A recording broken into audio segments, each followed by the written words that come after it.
Good morning student. हमने पिछली class में अपना पाठ पढ़ा था फर्स्ट, जिसका नाम था सुखधाम, और उसको पढ़ा, उसके अर्थ को, कविता के अर्थ को समझा। फिर उसके बाद अपन ने ये शब्दार्थ किए जो आपको नोटबुक में करने थे। अब ये शब्दार्थ नोटबुक में करने के बाद आपको लर्न भी करने थे। अब आप देखिए, आपके जो क्वेश्चन आंसर है वो आज हम करेंगे। तो फर्स्ट क्वेश्चन आपका क्या है? हम सुख दुख में भी किसका गान करते हैं? हम सुख दुख में भी किसका गान करते हैं? भारत माँ के गौरव का। किसका गान करते हैं? भारत माँ के गौरव का। अब आगे क्वेश्चन नंबर सेकंड देखिए क्या है। भारत माँ के आंगन में कैसे फूल खिलते हैं? भारत माँ के आंगन में भांति भांति के फूल खिलते हैं। तात्पर्य है भिन्न भिन्न जाति और धर्म के लोगों के रूप में यहाँ पे फूल खिलते हैं। श्रेष्ठतम ज्ञान किस किस से मिला? श्रेष्ठतम ज्ञान राम रहीम ईसा से मिला। राम रहीम ईसा से मिला। अब देखो, कोष्टक में दिए गए शब्दों की सहायता से रिक्त स्थानों की पूर्ति कीजिए। अब आपके कविता का एक पद दिया हुआ है और उसके ऑप्शन भी आपको दिए हुए हैं, तो उन ऑप्शनों को रखते हुए इनके अंदर इन कविता को, पंक्ति को पूरा करना है। तो क्या है? भारत माँ का सुहाना, क्या आएगा? सदन सुहाना। भारत माँ का सदन सुहाना। फिर स्नेह प्रेम यहाँ क्या है? सम्मान यहाँ। स्नेह प्रेम सम्मान यहाँ। दुख सुख में है, क्या करते? गूंजा करते। सुख दुख में गूंजा करते। निसी दिन गौरव यहाँ, क्या यहाँ? गान यहाँ। ठीक है। अब देखिए, भारत माँ का सदन सुहाना, स्नेह प्रेम सम्मान यहाँ, दुख सुख में है गूंजा करते, निसी दिन गौरव गान यहाँ। ठीक। अब आगे देखिए क्वेश्चन नंबर 2। सुलभ एक सा ध्यान यहाँ का क्या आशय है? सुलभ एक सा ध्यान यहाँ का आशय है। तो देखिए क्या आशय है। यहाँ मंदिर मस्जिद गिरजा घर में, यहाँ मंदिर मस्जिद गिरजा घर में चाहे पूजा की विधि अलग अलग हो, लेकिन यहाँ पूजा का ध्यान एक जैसा है।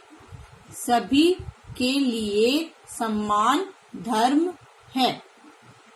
यहाँ मंदिर मस्जिद गिरजा घर में चाहे पूजा की विधि अलग अलग हो, लेकिन यहाँ पूजा का ध्यान एक जैसा है। सभी के लिए समान धर्म है। अब देखिए क्वेश्चन नंबर 3। सुख का धाम किसे कहा गया है? सुख का धाम भारत को कहा गया है। सुख का धाम भारत को कहा गया है। भारत माँ के आंगन को सुंदर उपवन क्यों कहा गया है? भारत माँ के आंगन को सुंदर उपवन क्यों कहा गया है?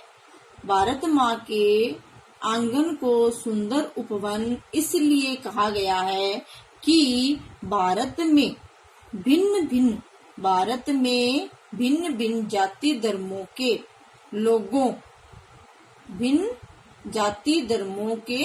लोगों के रूप में भांति भांति के फूल खिलते हैं।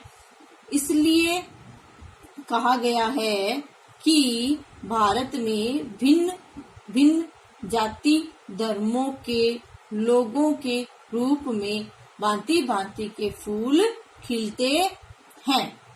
फिर देखो क्वेश्चन नंबर 5।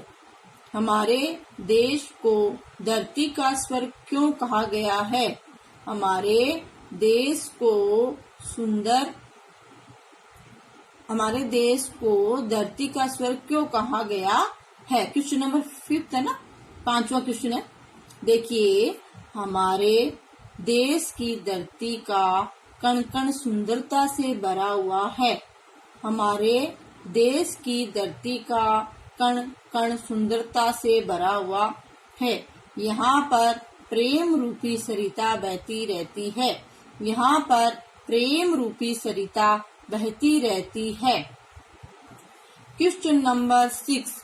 सुहाने सदन की क्या विशेषताएं होती है? बताइए। सुहाने सदन की क्या विशेषताएं होती है? बताइए। सुहाने सदन की यह विशेषताएं होती है कि सब लोग एक दूसरे के साथ स्नेह प्रेम सम्मान से रहे। सब लोग एक दूसरे के साथ स्नेह प्रेम सम्मान से रहे। सब लोग एक दूसरे के सुख दुख में साथ रहे। सब लोग एक दूसरे के साथ सुख दुख में साथ रहे। अब देखिए भाषा की बात। दिए गए उदाहरण के अनुसार योजक चिन्ह के स्थान पर और शब्द जोड़ते हुए पुनः लिखें। अब देखो ये योजक चिन्ह आपका दिया ना, जैसे माइनस का चिन्ह होता है वैसा है, ठीक है।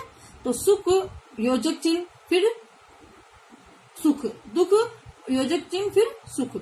तो इसका आंसर क्या लिखा है इसने? दुख और सुख, बीच में क्या लगा दिया? और लगा दिया। तो आपको भी इन शब्दों में ऐसे ही करना है, जैसे राम रहीम, तो राम और रहीम, दिन और रात, स्नेह और प्रेम, माता और पिता, ये आपको और लगा के करना है। फिर आगे देखो, पाठ में सुंदर उपवन शब्द आया है। यहाँ उपवन की विशेषता बताई गई है। आप भी सुंदर विशेषण लगाकर नए शब्द बनाइए, जैसे सुंदर माला। तो आपको क्या बनाना है?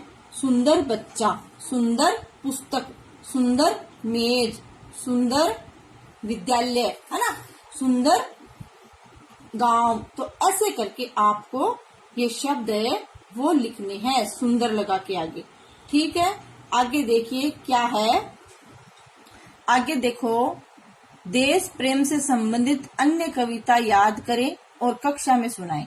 अब ये देखो, देश के प्रति कोई भी कविता अगर आपको अच्छे से याद है, लर्न है, तो वो आप अपनी कविता है वो कहीं भी सुना सकते हो जो देश प्रेम के लिए हो, ठीक है। उसको आप अपने मन से याद करो, ठीक। अब आगे देखो क्या है। दूसरों की भलाई के लिए आप क्या क्या काम करना पसंद करोगे? तो आप क्या करोगे दूसरों के मदद के लिए पसंद करते हो, भलाई करने के लिए? तो हम बूढ़े बुजुर्गों को रोड पास मतलब क्रॉस कराएंगे या इस रोड से उस रोड पहुंचाएंगे।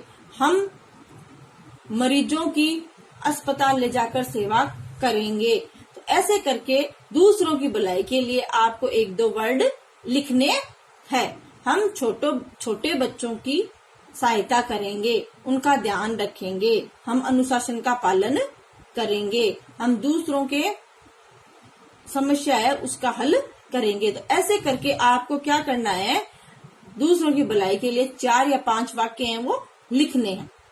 तो ये आपका फर्स्ट पार्ट है जो सुखधाम, उसकी कविता पूरी हुई, उसके क्वेश्चन आंसर पूरे हुए, भाषा की बात भी पूरी हुई। और अब कल हम दूसरा लेसन अपना है वो पढ़ेंगे जिसका नाम है बुद्धिमान खरगोश। आज के लिए इतना ही। और ये जो पार्ट है फर्स्ट वो आपको अच्छे से समझ में आया है और इसको अपनी नोटबुक में कंप्लीट करना है। थैंक यू बच्चों।